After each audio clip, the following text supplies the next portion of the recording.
నీవే నాకు దిక్కయ్యా, అందరూ నన్ను వదిలేశారయ్యా, నా పరిస్థితి ఏం బాలేదయ్యా, నీవే కనికరించాలయ్యా, నీవే కృప చూపాలయ్యా అని ప్రార్థన చేసిన తరువాత నా ప్రభు కనికర సంపన్నుడు కదా, నా ప్రభు స్వస్థపరిచేవాడు కదా, నా ప్రభు ప్రేమ చూపేవాడు కదా, నా ప్రభు జాలి కలిగిన దేవుడు కదా.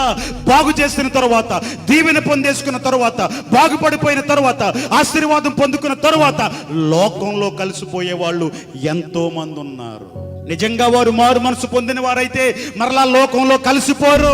నిజముగా యేసుని సొంత రక్షకుడిగా అంగీకరించిన వారైతే మరలా లోకం వైపు చూడరు. అనేక మంది ఆయన విడిచి వెళ్ళిపోయేవారు మనం చూస్తాం.